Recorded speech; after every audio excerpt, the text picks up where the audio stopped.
Boa noite, pessoal. Então, nós já estamos online aí, né? Agora a nossa live realmente vai acontecer.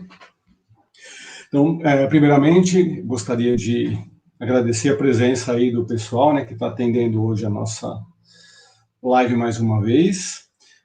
O nosso amigo Ricardo, hoje ele teve um contratempo, não vai poder estar conosco, então eu vou fazer as honras, né, no lugar dele. E gostaria de agradecer a presença do Augusto Cantúcio, né, que gentilmente atendeu o nosso pedido para estar aqui conosco mais uma vez. Ele já esteve na nossa casa anteriormente, da outra vez ele esteve pessoalmente lá fazendo uma palestra.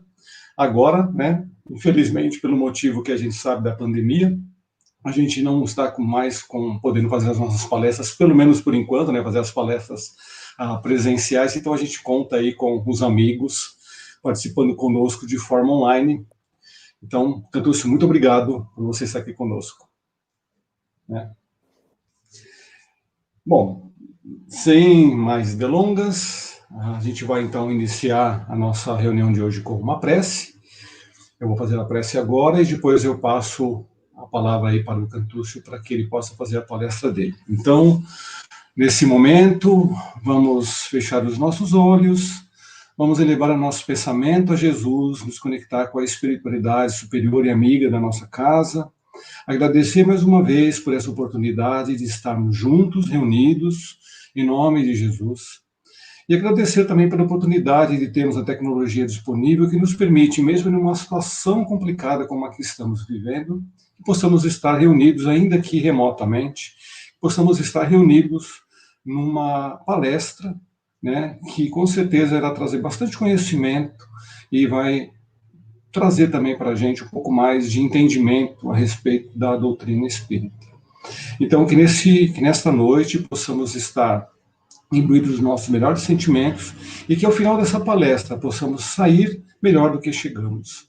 E que possamos, ao final de semana, também estar com nossos corações cobertos de muito amor e de muita paz. Que assim seja, graças a Deus. Cantúcio, eu vou agora passar a bola para você, e aí você pode dar início à sua palestra. Muito obrigado, eu volto mais tarde, então. Tá ótimo. Antes de mais nada, o nosso boa noite a todos. O agradecimento pelo convite que nos foi estendido para que nós pudéssemos participar junto com vocês desse momento virtual. Então, que Jesus, o incansável mestre, instrutor das nossas vidas, possa sempre, através dos seus ensinamentos, renovar a nossa alegria de viver. Nós vamos hoje conversar um pouco a respeito da psicologia espírita de Joana de Ângeles. Se nós bem nos recordarmos, Allan Kardec fez uma definição, nos trouxe uma definição a respeito do espiritismo, dizendo que ele estuda a origem, o destino e a natureza dos espíritos e, por consequência, a sua manifestação dentro do mundo corpóreo.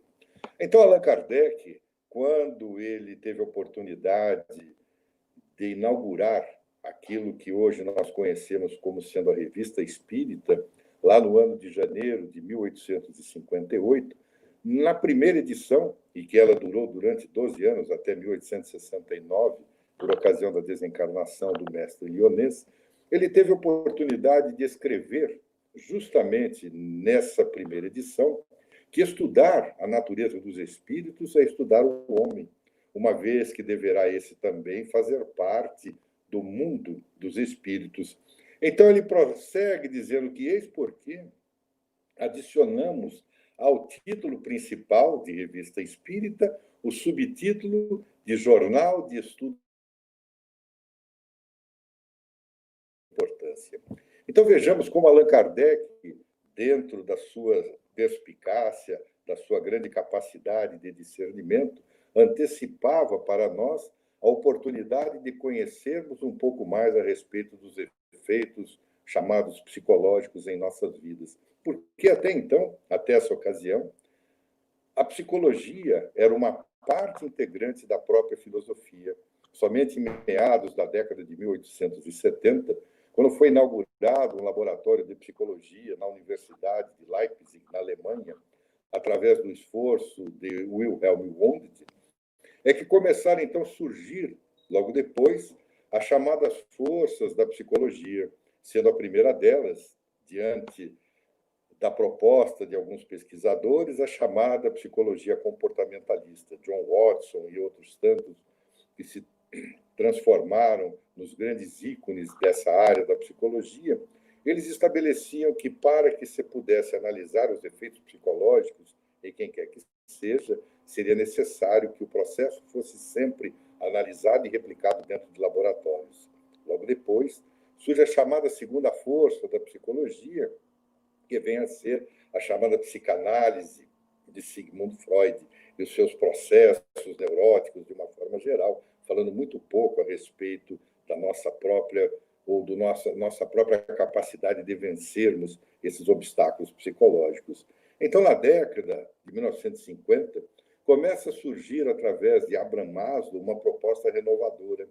Ele dizia, Maslow, que era necessário que nós abandonássemos as paredes do laboratório, que nós abandonássemos as neuroses e focássemos agora em torno do ser humano. Então, ele propõe uma nova força na área da psicologia, que seria a chamada psicologia humanista. Mas ele mesmo previa que essa psicologia humanista daria bases para uma quarta força, que seria a chamada psicologia transpessoal. E essa psicologia transpessoal, que, segundo Joana de Angelis, veio lograr a descobrir o espírito. E esse espírito imortal, que faz parte da estrutura em que todos nós vivenciamos. Então, Allan Kardec dizia que estudar, então, a natureza dos espíritos é buscar uma solução possível, racional, a uma grande multidão de fenômenos, como ele dizia, morais e antropológicos, as nossas aptidões, as nossas propensões, as nossas antipatias, as nossas simpatias, o progresso e a nossa degeneração, muitas vezes.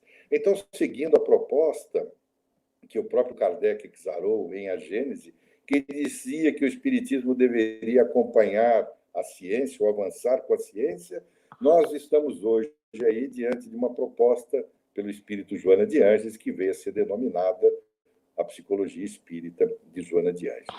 A nobre mentora, que tem feito um trabalho exuberante, até extraordinário, diante desse estudo dos fenômenos psicológicos, ela diz que a sua proposta, na verdade, é sintetizar essas diversas correntes do pensamento psicológico, estudando a condição do homem como sendo o espírito eterno e apresentando uma proposta de um comportamento idealista, imortalista, auxiliando a todos nós na equação dos nossos problemas sem violência e com base na reencarnação, apontando, então, os nossos rumos felizes que nós podemos seguir. Quando ela fala a respeito da reencarnação, é um dos tópicos principais diante dos princípios da doutrina espírita. Toda doutrina é composta de princípios. A doutrina espírita não poderia se furtar. E a reencarnação não é uma invenção do espiritismo, mas o espiritismo veio dar a ela uma base ético-moral da qual todos nós somos partícipes. E a reencarnação hoje deixa de ser fruto filosófico para passar a ser um fruto científico. Porque se nós olharmos para as pesquisas mais recentes em torno da reencarnação, nós podemos dizer que, de uma forma geral, essas pesquisas se iniciaram lá na década de 1950, quando o professor de filosofia, Hemendra Nath Banerjee, começou a ouvir alguns relatos de crianças que, espontaneamente, tinham recordações de vidas transatas. Ele começou a fazer o trabalho investigativo, descobriu uma série dessas crianças e começou a fazer também a escrever artigos que foram posteriormente editados no Jornal de Parapsicologia na Universidade Duke, nos Estados Unidos, e que chamaram a atenção de um médico psiquiatra na Universidade agora de Virgínia, no mesmo Estados Unidos, Dr. Ian Stevenson.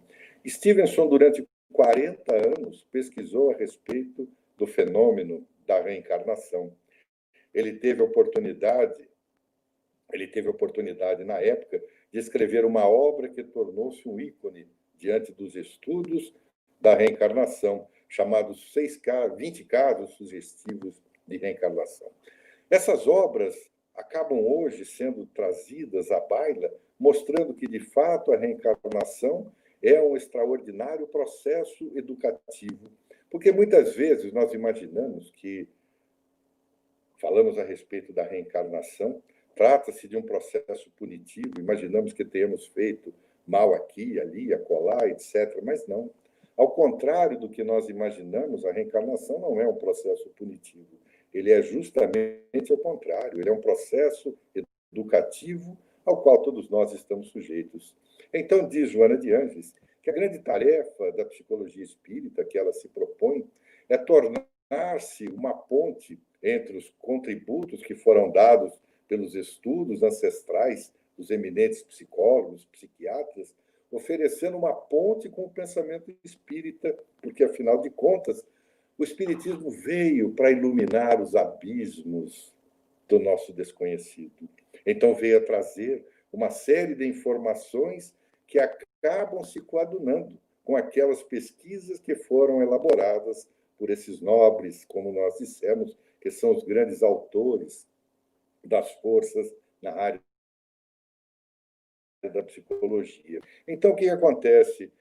Quando Joana de Ângeles começa a falar a respeito de uma nomenclatura, fala, por exemplo, a respeito do inconsciente individual, do inconsciente coletivo, fala a respeito dos arquétipos. Arque significa antigo, arqueologia, o estudo do antigo. Arque, antigo, tipo, modelo. Então, os nossos arquétipos são os nossos modelos antigos, são as nossas heranças que nós trazemos de um passado remoto ou de um passado mais recente. Então, toda essa nomenclatura, a qual hoje nós estamos nos habituando, e que foram criadas por esses eminentes pesquisadores, começam a fazer, então, com que nós consigamos compreender. Quando se fala, por exemplo, a respeito do ego. Fala-se ego e nós levamos um susto danado. Mas quando se fala egoísmo, ismo é um sufixo que significa movimento. Espiritismo é o movimento dos espíritas. Então, ismo é o movimento. Ego é o eu. Então, egoísmo é o movimento em torno do eu. Giramos em torno de nós mesmos e nos esquecemos, muitas vezes, do restante do mundo. Então, a grande proposta da psicologia espírita de Joana de Ângeles, além de ser uma psicologia, é também uma pedagogia, porque ela baseia-se naquilo que nós denominamos pilares dessa psicologia espírita. E esses pilares são 4. E esses 4 pilares têm o significado do aprendizado. O primeiro deles, aprender a se conhecer. O segundo deles, aprender a viver. O terceiro, aprender a ser. E o quarto, o aprender a amar. Então, nós vamos fazer uma rápida abordagem a respeito de cada um deles, para que nós possamos compreender um pouquinho mais a respeito desse significado. Mas Joana de Ângeles vai um pouco além. Ela, então, estabelece que, para que nós consigamos iniciar o grande processo de aprendizado, nós temos que criar em nós algumas características muito especiais.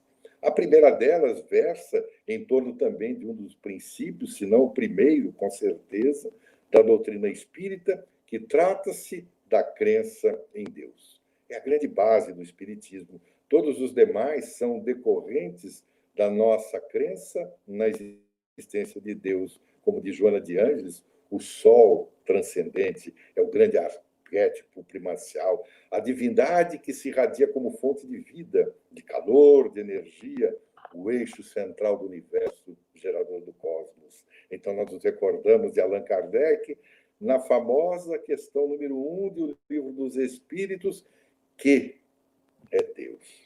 Porque até então nós imaginávamos quem é Deus, porque Deus havia sido formatado dentro de uma hipótese antropomórfica, ou seja, Deus na forma de homem, um Deus bravo, vingativo.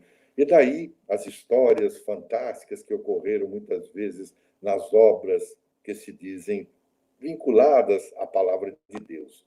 Mas Deus, a inteligência do universo. Inteligência primeira, inteligência primária. Então, quando nós começamos a crer em Deus, não é uma busca religiosa convencional. não é uma busca que seja dogmática. Na verdade, ela tem que se transformar em uma relação saudável. É muito comum nós ouvirmos as pessoas dizendo assim: fulano é muito temente a Deus.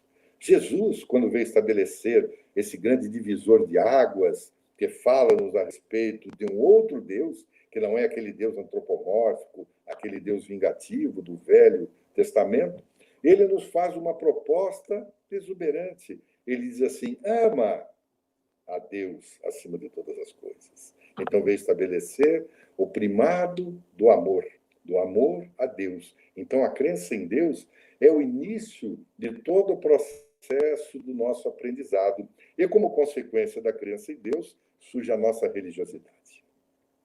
A nossa fé religiosa, que ela seja segura, porque ela tem que ser o resultado, como diz Joana de Ângeles, da nossa experiência pessoal com a transcendência, que faculta uma perfeita integração do nosso ego com o nosso self, que nada mais é do que o nosso ser espiritual, e que nos auxilia, então, a decifrarmos muitas das incógnitas íntimas que carregamos e que acabam desaparecendo de certa forma.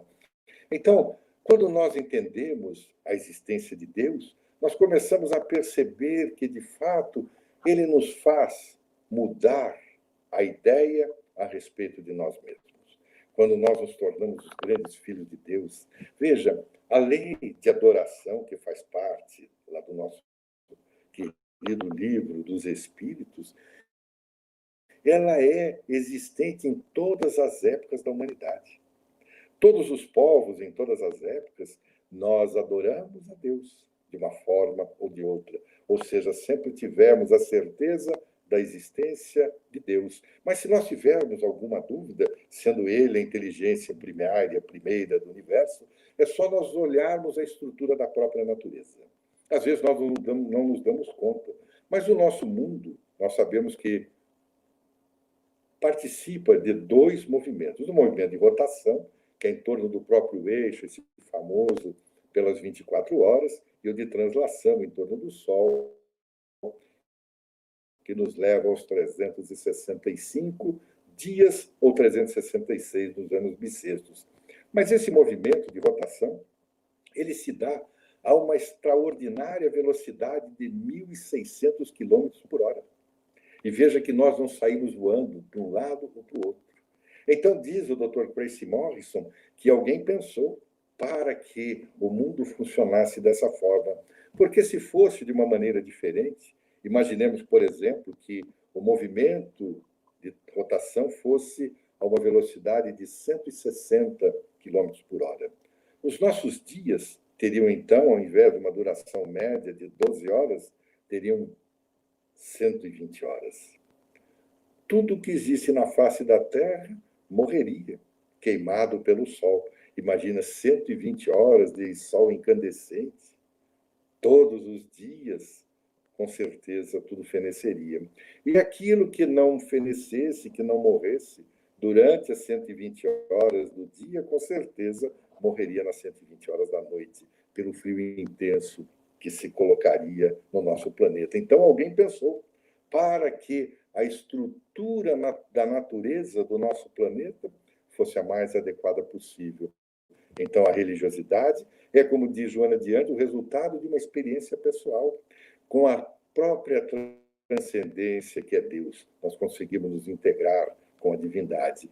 E, como consequência de nós termos a crença em Deus e estabelecermos a religiosidade, surge aquilo que é, na verdade, um atributo do nosso ser espiritual, que é a nossa inteligência, é a nossa capacidade de pensar, porque tudo é fruto do nosso pensamento. Então, de Joana de Ângeles, que a nossa inteligência, do ponto de vista espiritual, é uma realização lúcida, mas que nós só conseguimos através da coragem de emergirmos das nossas rotinas e encontrarmos a nossa própria identidade. O desenvolvimento da inteligência é algo realmente extraordinário. Quando começaram a identificar os primeiros casos em que algumas pessoas eram dotadas de uma inteligência do ponto de vista superior e outras nem tanto. começaram, então, a medir a inteligência. E surgiu aquilo que hoje nós conhecemos pelo chamado QI, que é o chamado consciente da inteligência, que foi desenvolvido por Alfred Binet e Theodore Simon. Naquela época, de certa forma, nós ficamos escravos do QI. Que não fosse dotado de um bom QI, não tinha capacidade de vencer na vida. Mas já na década, agora de 1980, começa a surgir, através do psicólogo Howard Gardner, uma outra análise que fala a respeito justamente das múltiplas inteligências. Ele elaborou um trabalho estabelecendo que todos nós temos múltiplas inteligências, a inteligência logística, linguística, a sinestésica, a musical, espacial, a inter e a intrapessoal, e depois ainda incluíram outras, a naturalística, existencialista, etc.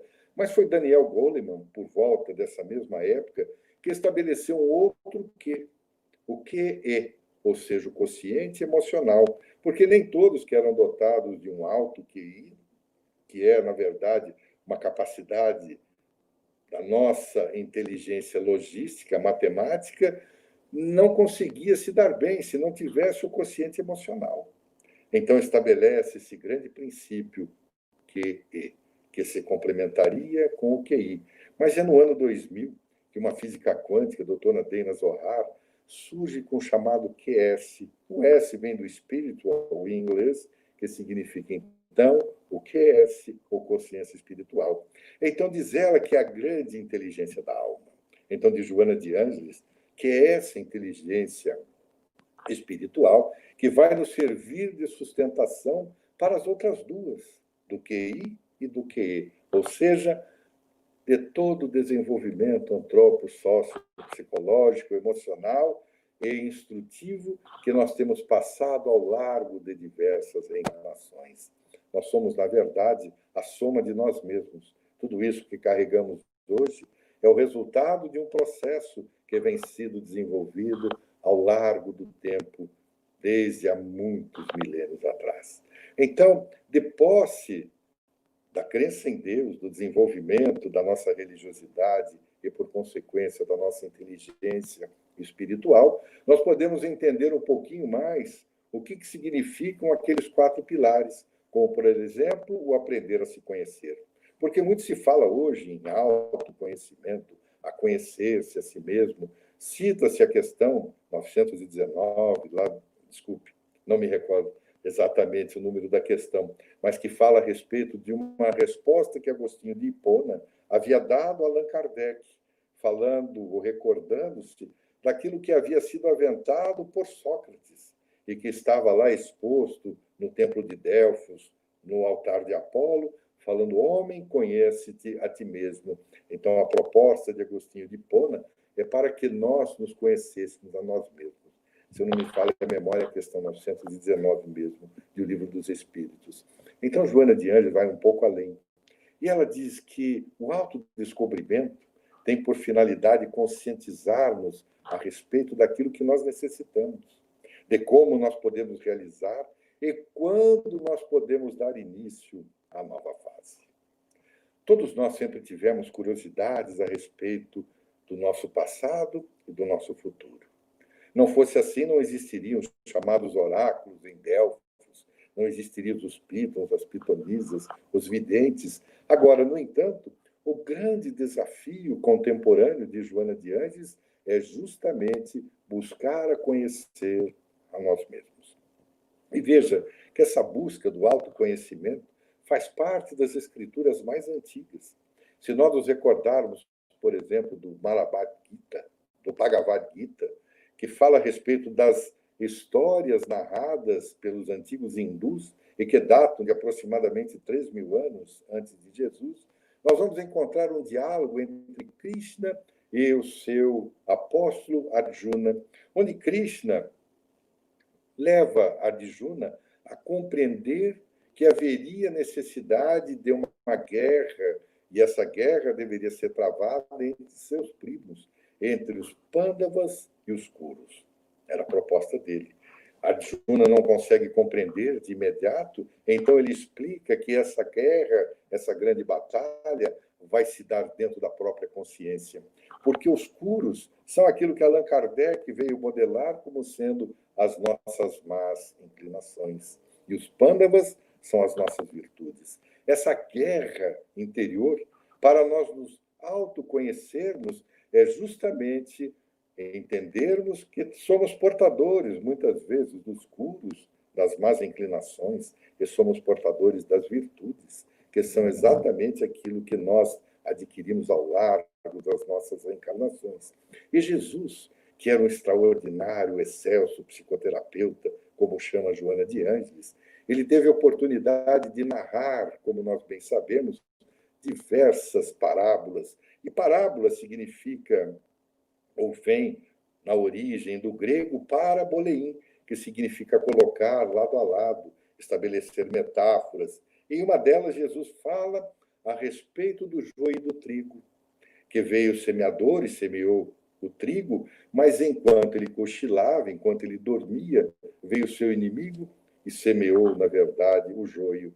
Então, quando o joio começou a crescer junto com o trigo, os seus servidores lhe perguntaram se queria que ele cortasse o joio, e o fazendeiro então disse que não, porque se fosse cortar o joio, também cortaria o trigo. Então deveria se esperar na época da colheita, onde ceifariam os dois e separaria o joio do trigo.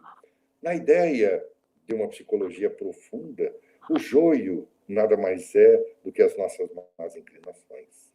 Quando nós cochilamos, quando nós adormecemos em relação a essa proposta extraordinária do aprendizado constante, vem o nosso inimigo, que nada mais é do que nós mesmos, o nosso eu interior, o nosso eu inferior. Nós somos os cultivadores de nós mesmos. Então, semeamos quem? Justamente o joio, as más inclinações. Porque o trigo é a grande sementeira das nossas virtudes. Então, vai chegar o momento em que nós vamos cair em si. E quando nós cairmos em si, nós vamos conseguir separar o joio do trigo. Então, Joana de Ângeles complementa, dizendo que não é apenas a identificação das nossas necessidades, mas principalmente a identificação da nossa realidade emocional, das nossas aspirações legítimas e das nossas reações diante das ocorrências do nosso cotidiano. Então, aprender a se conhecer é encontrar-se com a nossa sombra, porque a sombra faz parte também de um livro antológico que foi escrito por Platão, que era o Banquete.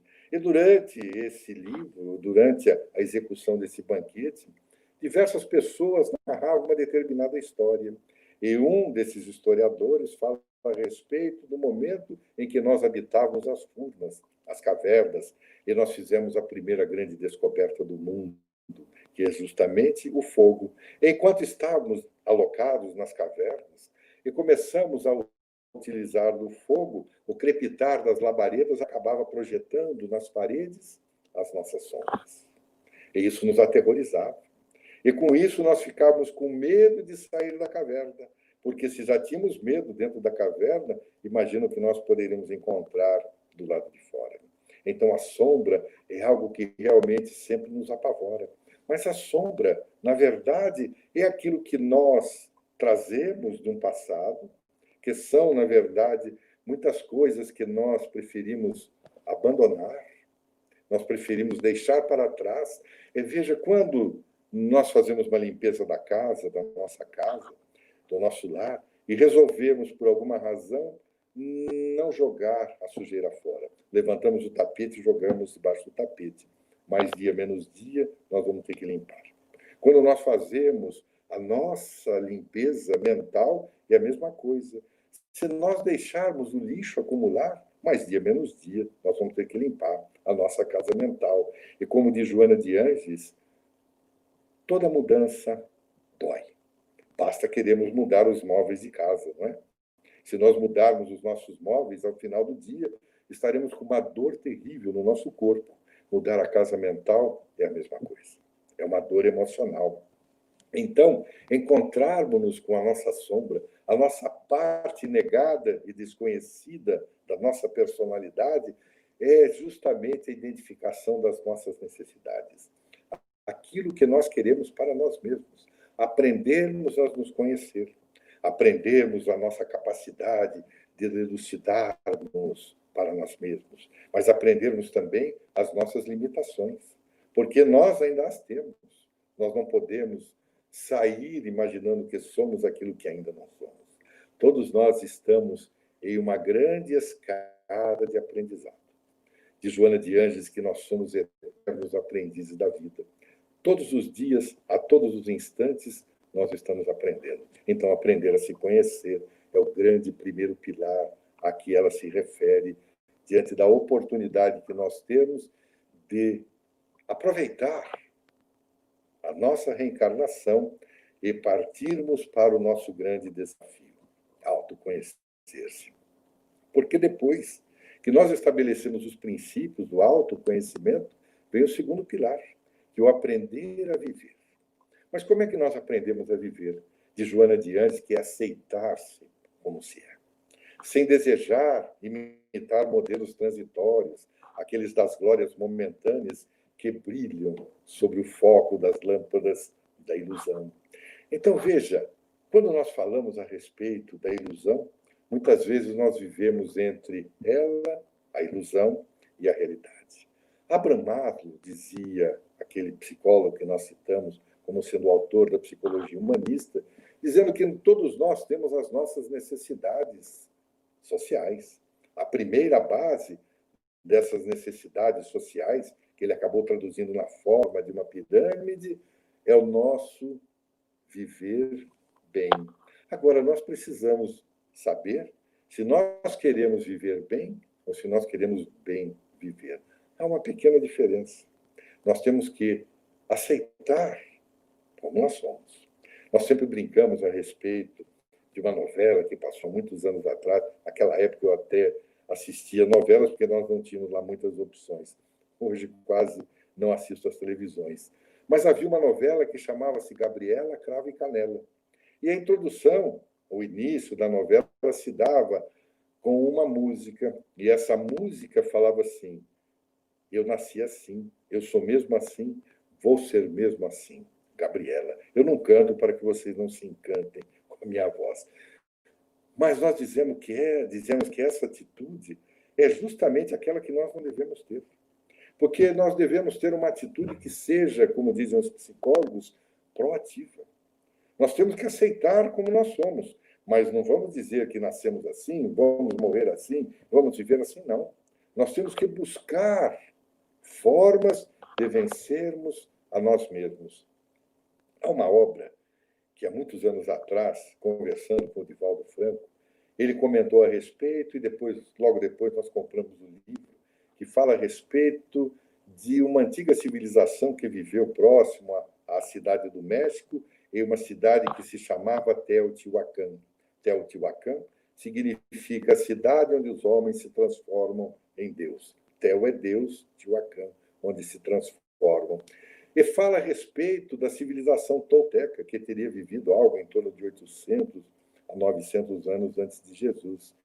E essa civilização tolteca havia descoberto, através de um estado alterado de consciência de um de seus feiticeiros, como eram chamados na época, que todos nós éramos filhos da luz e que nós retornaríamos à luz. Mas para que nós retornássemos à luz, era necessário que estabelecêssemos para nós 4 compromissos. É o nome do livro, os 4 compromissos. O primeiro desses compromissos era que a nossa palavra fosse impecável.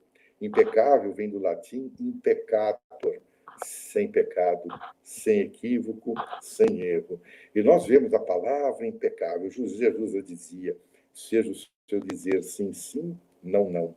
Se nós olharmos a nossa história recente, nós vamos encontrar, durante a Segunda Guerra Mundial, Adolf Hitler, que era dotado de um verbo extraordinário. Ele gostaria de ter sido ator de teatro, não conseguiu ser aprovado quando fez um exame para que se transformasse ou que se tornasse ator.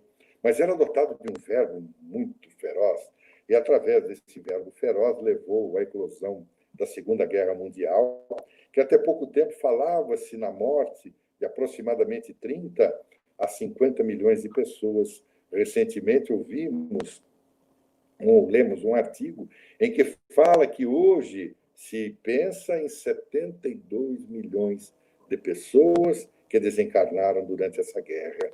Era a palavra que foi levada de uma forma radical, desnecessária. De outro lado, nós vamos encontrar aquele indiano, Mohandas Karamchand Gandhi, que era um homem de um verbo, de uma palavra impecável. Veja que ele dizia que se colocava sempre a favor de alguma coisa. Então, ele era a favor da não violência. Porque ele se colocasse, nós nos colocássemos contra alguma coisa, toda vez que nós fazemos ou agimos dessa forma, nós nos armamos. Então, ele dizia que ele era a favor da não violência. E, através do seu verbo pacífico, ele conseguiu a libertação de 800 milhões de indianos e paquistaneses, sem derramar uma gota de sangue. Então, a nossa palavra, impecável. A segunda é não leve as coisas para o lado pessoal. Eu imagino que nós quase não fazemos coisas desse tipo. É muito comum. Imagina, nós acordamos pela manhã e às vezes a pessoa diz assim, acordei com o pé esquerdo. É um brocado popular. Nós nem sabemos se colocamos o esquerdo ou o direito. Levantamos e estamos de mau humor. Aí uma outra pessoa passa do nosso lado, nos dá um bom dia e nós respondemos um bom dia atravessado. Agora, se a coisa acontecer de outra maneira, nós acordamos bem e a outra pessoa não. Nós falamos um bom dia, outra pessoa quase resmunga uma resposta de um bom dia de volta. O que é que nós falamos? O que é que nós pensamos? O que é que essa pessoa tem contra mim? O que é que eu fiz para ela? E nós começamos a remoer. Nós começamos a pensar por que aconteceu, por que isso aconteceu. Na verdade, nós estamos levando as coisas para o lado pessoal. É muito comum as pessoas nos dizerem, eu não sei o que é que eu fiz para que fosse a vida tão cruel para mim. Chega um absurdo, às vezes, de dizer, eu devo ter atirado pedras na cruz. Levamos tudo para o lado pessoal. Jesus dizia, buscai primeiro o reino de Deus e sua justiça, e tudo o resto vos será acrescentado. Então, nós não devemos levar as coisas para o lado pessoal. E o terceiro compromisso é basicamente o que nós já dissemos. Não faça pressuposições. Porque nós imaginamos, quando as coisas nos acontecem, e elas vão acontecer, o que é que Deus, o porquê que Deus fez isso para mim. É muito comum nós ouvirmos quando um ente querido desencarna e a pessoa diz assim, por que é que Deus levou essa pessoa? Por que é que Deus fez isso comigo? Por que é que essa pessoa me odeia tanto? São as nossas pressuposições. E o quarto compromisso é sempre faça o seu melhor. Porque nós temos as nossas capacidades. Já vimos comentando a respeito disso, quando falamos a respeito do desenvolvimento, da religiosidade, da inteligência. Então, nós temos as nossas limitações, mas nós temos as nossas potencialidades. Então, fazer o melhor é aquilo que está dentro da nossa capacidade. Não adianta nós querermos fazer mais e incorrermos de algum erro, porque não somos capazes. Mas também tudo aquilo que nós deixarmos de fazer, mais dia, menos dia, pode acabar gerando aquele que é um dos grandes processos que nós chamamos enfermiços do ponto de vista emocional.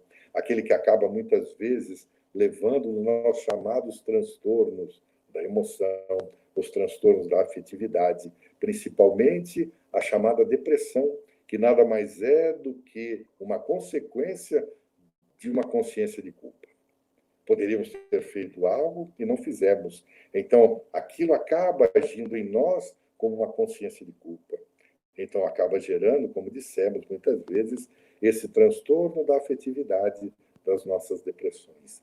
Então, cuidado, sempre faça o seu melhor, aquilo que nós tivermos capacidade de fazer, nem mais, nem menos. Então, o ideal é nós encontrarmos os caminhos para nós bem vivermos. Porque diz Joana de Ângeles, então, que quando encontramos esse manancial de oportunidades, a fatalidade existencial nossa deixa de ser viver bem, que é uma meta humana, natural, mas para se bem viver, que é uma conquista pessoal e é intransferível. Então, aprendendo a se conhecer e aprendendo a viver, nós conseguimos agora compreender um pouquinho mais a respeito do significado de aprender a ser. Porque hoje nós vivemos uma era de uma chamada dicotomia entre o ter e o ser. A maioria das vezes, nós nos encontramos diante da oportunidade de ter. Porque desde a época que data do quarto século antes de Jesus, nós vamos encontrar Aristipo de Cirene e a sua grande proposta, dizendo que a felicidade só seria alcançada quando nós obtivéssemos o máximo prazer. Epicuro, por sua vez, dizia que o ideal é que nós tivéssemos o prazer puro e que a nossa felicidade só seria conquistada através da ausência do sofrimento, que nos daria, então, a tranquilidade da alma. É a proposta que hoje nós chamamos de hedonismo ou epicurismo. Então, nós temos que escolher, porque nem sempre é possível ter, mas é sempre possível nós conseguirmos ser. Então, de Joana de Ângeles, que é a educação, a psicoterapia, a metodologia da convivência humana deve estruturar-se em uma consciência de ser, antes de ser em vez de poder, de ser, embora sem a preocupação de parecer. Ela narra uma história que faz parte da nossa história, porque Heródoto de Halicarnasso, um historiador contemporâneo, escreveu que, durante um período antigo, havia vivido um homem que chamava-se Creso, e ele foi considerado o homem mais rico do mundo. E o seu reino, que era o reino da Frígia, fazia divisa com a Lídia, que era o reino de Midas, aqueles que diziam que tudo que tocava virava ouro. Mas isso é uma outra parte da mitologia.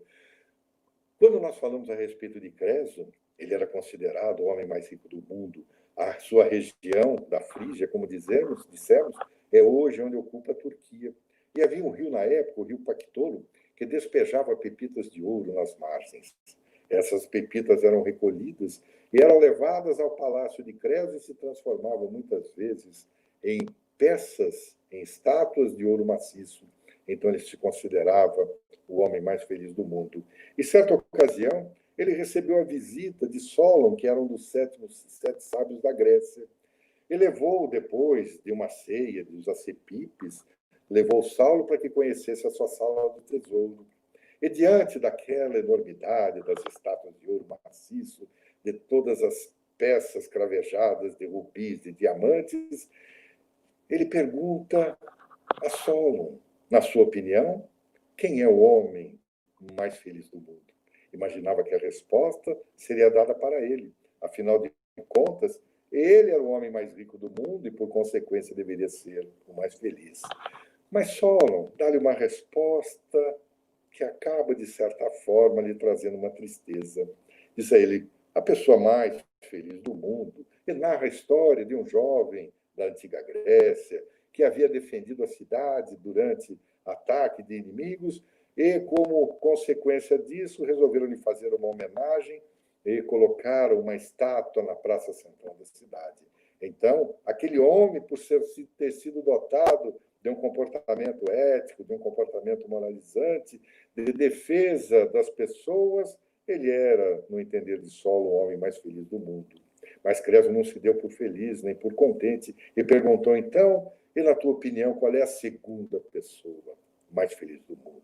E a resposta, contrariando ainda as suas expectativas, Solon lhe fala a respeito de dois irmãos que viveram em Atenas, que cuidaram da sua mãe, que cuidaram de outras pessoas. Enfim, narra aquela história e retrata a Creso, dizendo que então eles eram os segundos mais felizes do mundo. Creso, não se dando por contente, pergunta, e eu? O homem mais rico do mundo. Então Solon lhe diz que há que se tomar um grande cuidado, porque numa vida de 70 anos, são aproximadamente 25 mil dias, e nós nunca sabemos o que possa nos acontecer. Numa dessas visitas aos chamados oráculos, a vidente havia afirmado a Creso que haveria o surgimento de um grande império. E ele imaginou que seria o dele. Ele resolve, então, ampliar as suas conquistas e vai atacar a Pérsia, que era dominada por Ciro, um extraordinário general. Então, ao invés de ele dominar a Pérsia, é a Pérsia que domina a Frígia. E Creso, que era o homem mais rico do mundo, acaba sendo aprisionado e colocado na praça central de Sardes, que era a capital, então, do seu reino, e para ser imolado diante do fogo. Então, ele olha para cima, recorda-se daquele momento em que Solon lhe disse para que tomasse cuidado com o castigo do tempo. Diz assim: Solon, Solon, como estavas correto. Ciro, que passava perto, conhecia Solon, respeitava, mas não conhecia Creso. Aproximou-se dele e lhe perguntou: quem és? E por que citas Solon? Então ele rapidamente narrou a história. Então Ciro virou-se a todos e disse assim: veja, para que algum dia tenha-se misericórdia para comigo, hoje serei misericordioso com eles. Liberta-o e traga-o para mim. E a partir daquele momento, Creso tornou-se um serviçal de Ciro. Era o castigo do tempo. Aquele que havia se transformado no homem mais rico do mundo era agora nada mais, nada menos do que um serviçal de um outro reino. Então nós temos que tomar cuidado, porque a nossa história, dizia Marco Túlio Cícero, é a pedra de toque que desgasta o erro e faz brilhar a verdade. Então, quando nós aprendermos a ser, nós vamos ter a consciência que, em vez de poder, é melhor ser. Em vez de parecer, é melhor ser. Então, é nesse momento que nós entendemos a realidade do nosso aprender a ser.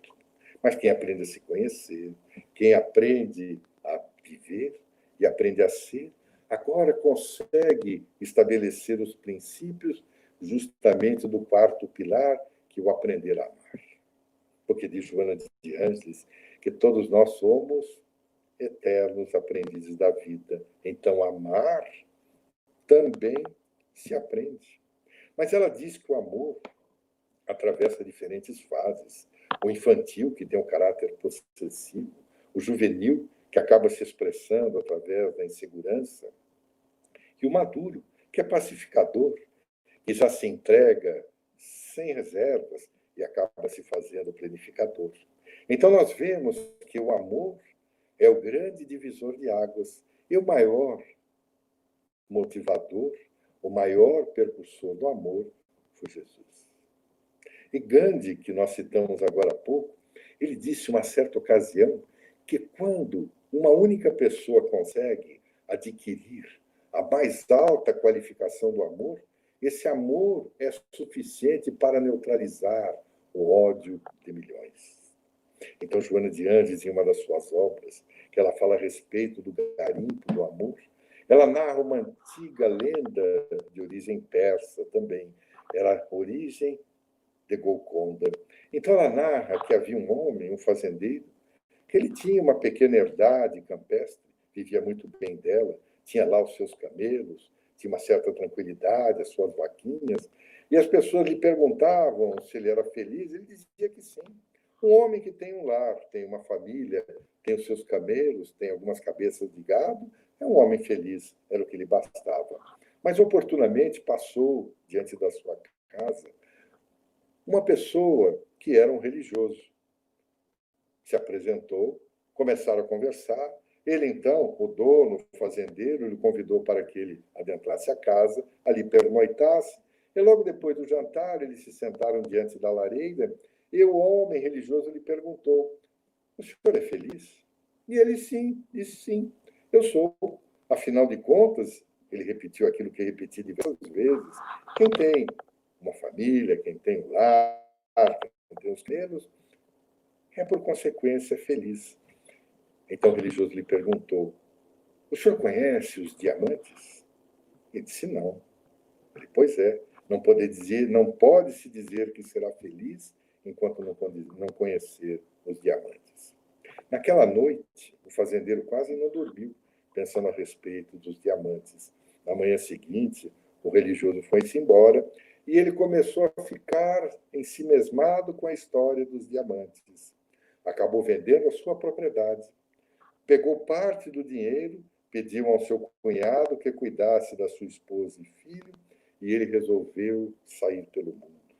Então, diz nossa irmã que ele vadiou vales, florestas, rios, partes do mundo, sempre buscando os diamantes, e nunca os encontrou. Uma década depois, aquele mesmo viajante voltou àquele local, bateu a mesma porta e foi atendido por outra pessoa, aquele que havia comprado aquela fazenda, aquela herdade campestre. E depois, da mesma forma de ter sido convidado a participar da ceia, do jantar, se sentaram diante da mesma lareira e começaram a conversar. Quando o religioso olhou para cima da lareira e viu que o crepitar das labaredas faziam brilhar algumas pedras que estavam sobrepostas no topo daquela lareira, pediu licença, levantou-se, foi lá, pegou aquelas pedras e ficou extasiado. Perguntou ao fazendeiro onde o senhor encontrou essas pedras. E disse assim, aqui no fundo da propriedade há um riacho de águas cristalinas, e no fundo desse riacho, muitas vezes, quando os camelos ou as vacas vão por ali beber água, eles pisam no fundo e acabam brotando essas pedras brilhantes. Eu, como gostei muito, são muito bonitas, resolvi enfeitar minha lareira. Então o religioso disse assim, esses são diamantes. Então Joana de Ângeles diz que aquele homem que vivia dentro de uma certa felicidade, acabou indo buscar a felicidade nos diamantes que estavam ao lado dele mesmo. Ele, Al-Rafet, que era o nome daquele fazendeiro, procurou justamente o amor aonde não existia. E essa lenda deu origem aos maiores diamantes da nossa história, Príncipe Olof, Koh-i-Noor. Então Joana de Ângeles nos diz que, de fato, as nossas vidas possuem o amor em seu ímã, em seu interior, mas nós não o conhecemos. João Evangelista teve a oportunidade de escrever que Deus é amor. Se nós somos criados à imagem e semelhança de Deus, por consequência natural, nós somos filhos do amor, então nós somos amor. Então, sendo esses grandes aprendizes da vida, o que é que nós podemos fazer? Aprender a amar. Mas como é que nós aprendemos a amar? Joana de Ângeles narra uma outra história, dizendo que, certa ocasião, um jovem queria saber o significado do amor. E naquela época havia dois grandes filósofos, pensadores, que eram Shammai e Hillel, na antiga Judéia. Então ele procura primeiro a presença de Shammai. Ele faz uma proposta. O senhor poderia me explicar o significado da Bíblia enquanto eu ficasse em pé sobre um pé só? Shammai lhe disse, impossível, pode ir embora. Ele procurou Hillel, ele fez a mesma proposta. O senhor poderia me explicar o significado da Bíblia enquanto eu fiquei em pé sobre uma única perna? Hillel disse assim, pois faça a posição. O jovem se colocou naquela posição, Hillel então lhe respondeu, ama, pode ir embora. Ele disse assim, mas como? Ama? Mas por que serve tudo aquilo que está escrito na Bíblia? Que nada mais é do que a história do povo hebreu. Então ele lhe disse, aquilo é para ensinar a amar. Então, às vezes, as pessoas me dizem assim, será que eu preciso ler as obras espíritas? Porque para ser um bom espírita, nós temos que começar do começo. E o começo do espiritismo é o Livro dos Espíritos. E o Livro dos Espíritos tem 4 partes. Não é à toa, não é ao acaso, que, afinal de contas, o acaso não existe. De cada uma dessas partes do Livro dos Espíritos surgiram as outras obras complementares. Da parte primeira, das causas primárias, acabou sendo ampliada em A Gênese. A parte segunda do mundo dos espíritos, do mundo espírita, acabou sendo ampliada no Livro dos Médiuns. A parte terceira, que fala das leis morais, ampliou-se naquilo que nós conhecemos no Evangelho segundo o Espiritismo. E a quarta parte, das esperanças e das consolações, ampliou-se o céu e o inferno. Então, nós costumamos dizer É necessário que leia as obras espíritas, que se inicie pelo começo. Então, às vezes, as pessoas nos dizem assim, mas quando eu vou ler, eu estou deitado na cama e me dá um sono e eu acabo adormecendo. Então, nós sugerimos, então, leia sentado. Ah, já tentei também. Me dá um sono e eu acabo tombando. Eu digo, então, vamos ler em pé. Porque em pé, se der sono e cair, a adrenalina sobe, nós ficamos em pé novamente e aí começamos a ler. Dona Ivone do Amaral Pereira, essa médium extraordinária, que escreveu obras memoráveis, romances fascinantes, que falam a respeito de momentos da Idade Média, no qual ela havia, de certa forma, vivenciada, sempre levada pelas mãos amorosas do nosso querido Bezerra de Menezes. Ela dizia que todo ano ela lia o Livro dos Espíritos e as suas obras complementares. Aí, certa vez, lhe perguntaram como é que a senhora faz. E alguém fez uma conta e viu que nas obras que foram editadas pela Federação Espírita Brasileira, todas as 5 obras do Pentateuco era composto de 2.000 páginas. E chegou à conclusão que se nós lêssemos 6 páginas por dia e dedicássemos 15 minutos de leitura, ao final do ano, nós teríamos lido as 5 obras. E podíamos dar 20 minutos, 15 a 20 minutos dessa leitura, e ao final dela, nós teríamos utilizado o equivalente a 5 dias apenas durante o ano para que nós lêssemos as 5 obras. Então, certa vez, uma senhora me perguntou, mas eu preciso ler o Evangelho segundo o Espiritismo? Eu me lembrei da história de Joana de Ângeles. Narrei rapidamente a ela e disse assim, a senhora ama? Ela disse, ainda não. Foi muito sincera, como a maioria de nós ainda somos aprendizes. Eu falei, então, vamos ler. Então é isso. Porque nós temos que aprender a amar para que as coisas funcionem de uma forma diferente. Para que nós possamos, então, entender o nosso próximo. Porque Jesus dizia, ama a Deus acima de todas as coisas, ao próximo como a si mesmo. Então, de Joana de Ângeles, para aqueles que já estamos amadurecendo do ponto de vista psicológico, é necessário invertermos a proposta. Amarmos a nós, amar a si mesmo, mas não no sentido que o mundo possa de melhor nos proporcionar. É o alto amor, amar-se a si mesmo, permitir-se aprender a se conhecer, aprender a viver, aprender a ser e aprender a amar. Como consequência natural, nós vamos passar a amar o nosso próximo, porque vamos passar a compreender nele as mesmas dificuldades pelas quais nós passamos. Porque João Evangelista também escreveu, quem é que consegue amar a Deus, a quem não vê, se ainda não consegue amar ao seu próximo, a quem vê? Então, quando nós amamos a nós mesmos, o alto amor, nós conseguimos, na sequência, estabelecermos o princípio do halo amor, que é amar o nosso próximo, e como consequência natural, surge a terceira proposta, amar a Deus acima de todas as coisas. Que nós possamos conceber e conceder a nós mesmos as oportunidades renovadoras que o Espiritismo nos tem proporcionado.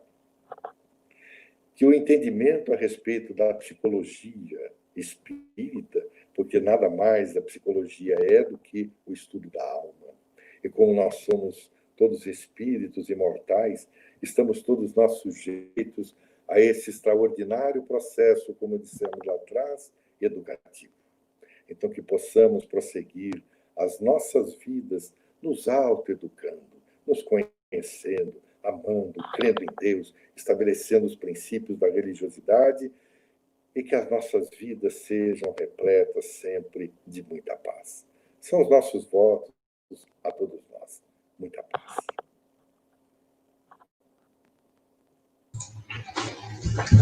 Obrigado, Cantúcio. A gente teve um probleminha aí técnico e a sua imagem ficou congelada durante a sua palestra, mas o áudio ficou ótimo, então a gente pôde aproveitar a palestra de qualquer maneira.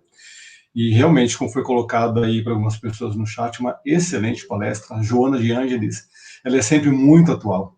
E é muito interessante que, assim, o que ela nos diz, assim, cabe a qualquer momento. Seja qualquer momento que a gente for falar qualquer coisa, a gente sempre pode se apoiar nos ensinamentos da Joana, que a gente, com certeza, a gente vai ter alguma lição que a gente vai aprender. Impressionante, realmente, como ela consegue ser tão atual. Né? E realmente a palestra hoje foi excepcional. Muito, muito, muito obrigado em nome do Foco de Luz, né, pela sua participação. Foi muito, muito bom mesmo. Né? Agradecemos profundamente. Né? E então agora a gente vai fazer a nossa prece, nosso encerramento final. A gente vai fazer, aproveitar aqui a oportunidade, né?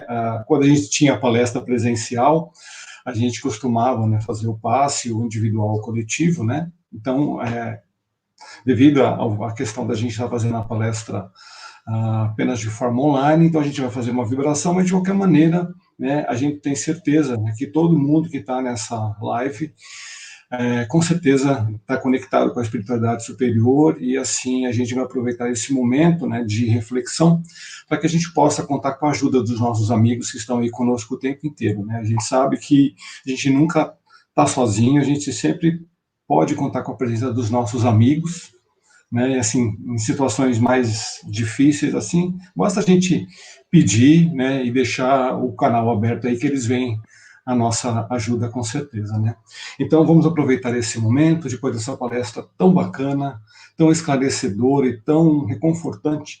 Então vamos mais uma vez fechar os nossos olhos, agradecer a espiritualidade por esses momentos que tivemos nessa noite e aproveitar também para pedir por todos aqueles que estão passando por dificuldades nesse momento, todas aquelas pessoas, quer estejam nas prisões, nos manicômios, nas casas de repouso, os moradores de rua, aquelas pessoas que estejam nas UTIs, nos hospitais, nos orfanatos, todas aquelas pessoas que estejam passando por dificuldades, que estejam em situação de vulnerabilidade nesse momento, que todas possam ser tocadas pelo amor do nosso Pai, que todos possam ser tocados nos seus corações, para que eles consigam, né, continuar a ter esperança de um porvir melhor. A gente sabe que estamos passando por algumas dificuldades nesse momento, mas isso vai passar, com certeza. Precisamos ter confiança e fé de que com tudo isso que estamos passando, a gente vai aprender alguma coisa, com certeza. A gente não sabe exatamente como isso vai terminar, mas a gente sabe que tudo que está acontecendo tem um propósito.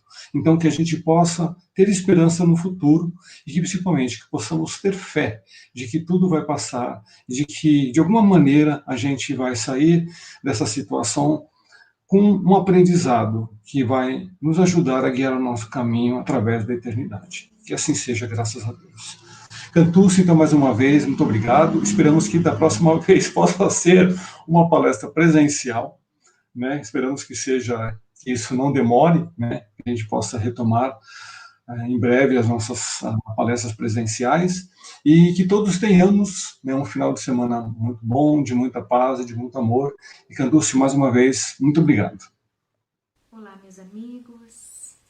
Estamos vivendo momentos difíceis.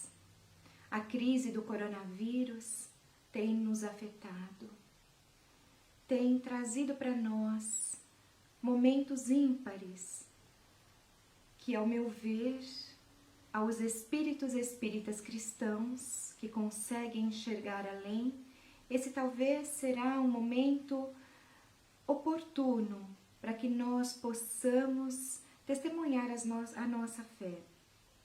Sou Cláudia Jacobelli e falo em nome do Grupo Espírita Foco de Luz. Vim em nome dessa casa falar ao seu coração. Com a suspensão das nossas atividades pelos órgãos governamentais, fomos também obrigados a fechar as nossas portas e para reabri-la precisamos da sua ajuda. Temos as nossas despesas que não pararam, muitas delas assumidas antes mesmo dessa crise e agora nós precisamos saldar. Não há como reabrir as nossas portas se você não nos ajudar. Nós somos muitos e juntos poderemos vencer esse desafio. Nós não sabemos quando tudo isso vai passar, só sabemos que vai passar. Estamos muito confiantes em Deus e sabemos que Jesus ainda está no comando. Ajude-nos naquilo que te for possível.